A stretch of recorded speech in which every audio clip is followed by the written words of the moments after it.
Republicans like the word freedom. You know, they're attacking our freedom. We live in a free country. We support freedom in the Middle East. What does freedom mean but power to the government besides that? You know, according to them, anyway. Freedom and strong arming is interchangeable. You know, freedom and security, interchangeable. As long as we've got a strong TSA, therefore we can have freedom.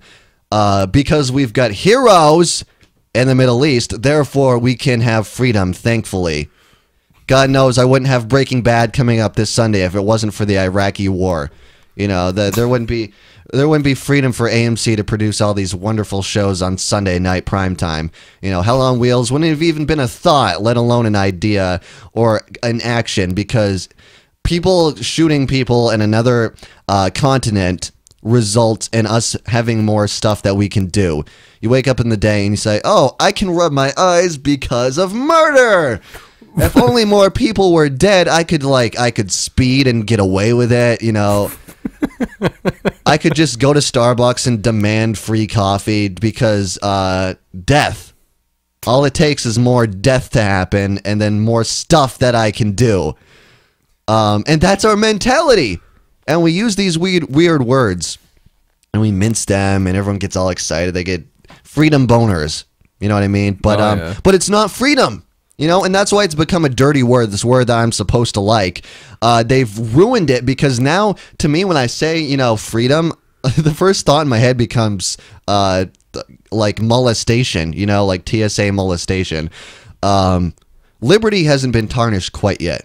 Yeah. That's why it's one of those words I'm more okay with using. Yeah, but freedom is just one of those like weird 9/11-y words where it's like you're just getting excited about a flag, and that's one of those things too where like okay, with the flag half-staff thing, put it up all the way. You know, you can be sad and still be productive enough to lift it to the top of the fucking pole. To me, that's a sign of laziness. You're not tributing somebody by having a flag not be up high enough so people from far away can't see the flag as well. I don't get the mentality. You know, maybe if you were sending a message, America's injured by, you know, a shooting or whatever. I want to put half of a flag up the whole way. Don't put the whole flag up half of the way. You know what I mean? Just personally, I think we should hang the flag upside down because, you know, we're in deep shit. You know, people don't know the meaning of the upside down flag, but it does mean America's in distress. They think it just means I don't like it and I'm just a bad man from the Westboro Baptist Church. But you know, it does mean America's in distress. Then something really fucked up happened. But now it's like every time somebody like stubs their toe, the flag has to come down. And maybe I'm being crass, and maybe I am. But when it comes to, like, there's been 3 shootings in the past 2 months, maybe a shooting doesn't mean as much anymore. You know, it started with a Batman guy who had to ruin Batman for everybody. Then it was this Sikh temple shooting, which really all that did was expose me to a religion I didn't know about, so that was a learning experience. And then some guy, you know, goes crazy at the Empire State Building because he lost his job, which is something a lot of people dream about, let's be honest. And it's like, and so they put the flag down one day for every victim. And it just, I can almost see one day for everybody. But if we're gonna just have we're gonna have this thing where the flag goes down a day for every time someone dies, then the flag should be down indefinitely for every time an American dies over in the Middle East. Yeah. I mean, what's the double standard? I mean, okay, so someone dies in a shooting, we gotta put it down for every day. It's just because there's less people, because trust me, if we had, you know, I don't know the count, but, and I think Ron Paul had it, like, more people have died because of the Iraq War, more American soldiers have died. Not even counting the Iraqi civilians. Yes. Like upwards to 1 million. Way more than the people that died in 9/11. If we were to drop the flag down to half-staff every day for one of those people, it would stay half-staff until my kids grew up and they slayed me and took over the throne of the show. That's how far away it would be. Yeah, it's like, and that's why I'm afraid to have kids, because I don't want to be overthrown. You want to keep your own legacy.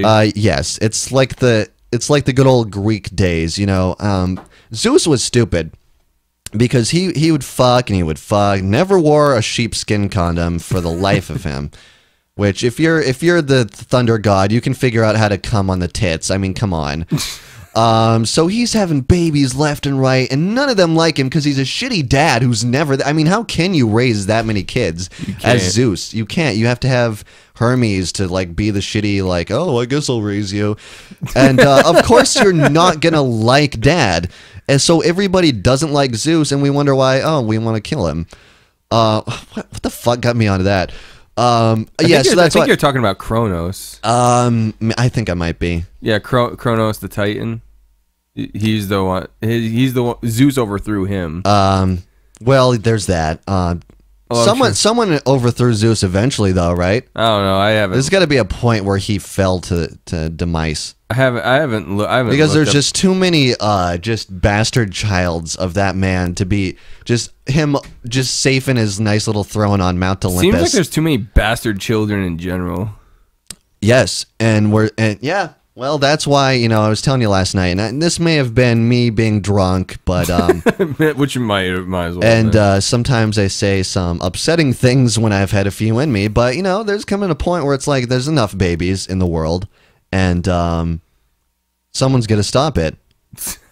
I don't know. We just need to have a black van just start sterilizing people. We need more Uncle Bens in the world to say, with great power comes great responsibility. He would have given a great birds and bees talk, but we don't have Uncle Bens in the world. I have an Uncle Bill. Well, you have an Uncle Bill, but you don't have an Uncle Ben, do you? No. No, and I bet he didn't teach you about sex. No. No, I bet you found out in health class. Yep. Where they said, what do they say? You're gonna get herpes every time or something. Something like that. There's pictures of genital warts. You will get this if you fuck. And none of us listened, obviously. Obviously. When I started having sex, I used a condom a couple times, and then I was like, condoms suck. I'm going to stop. And then I've never used one since. Yeah. Why would you use a condom? Man, if you're in a committed relationship, fuck it. Here's what you do. You ask the woman, are you on birth control? Are you okay with getting a day after pill if things go awry? If she says yes to any of those. Are you the proud owner of a coat hanger? No. Do you own a set of steps, or do you live in a colonial or a ranch? Therefore, you might have, two stories that might... I could push you down, but, I don't know. Abortion's okay, though, right? I mean, I guess that's the discussion that we have to have now because, It seems like it seems like the rest of the fucking country's having the conversation. But it is okay. I'm okay with it.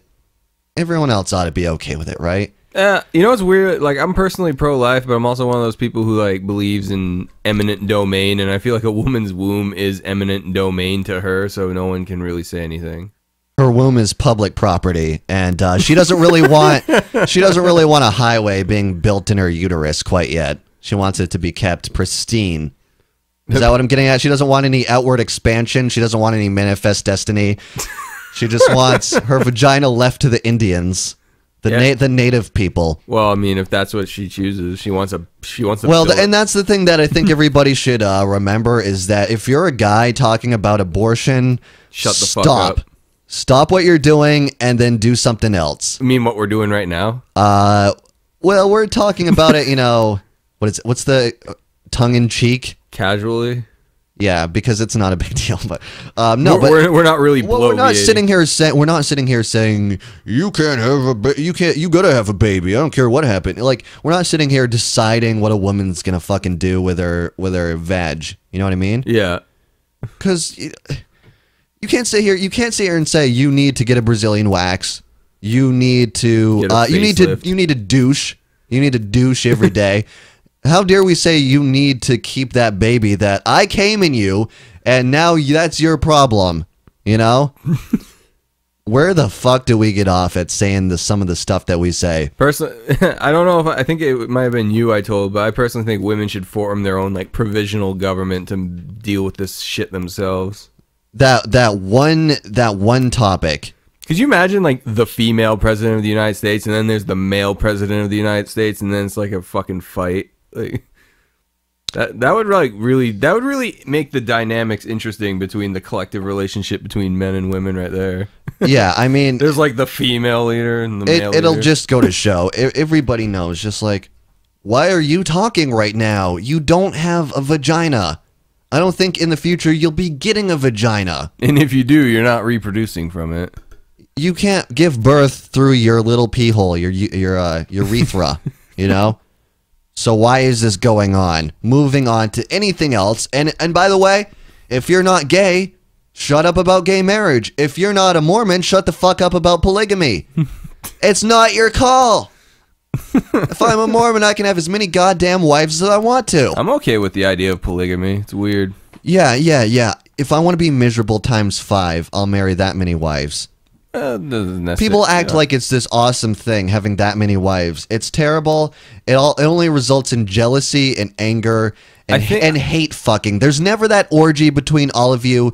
And trust me, one of them is going to just stop showering to spite you. It's not good. This is Off the Air Live. We'll be back right after this. Michael Jordan plays ball. Charles Manson kills people. I talk. It's Off the Air Live, motherfuckers.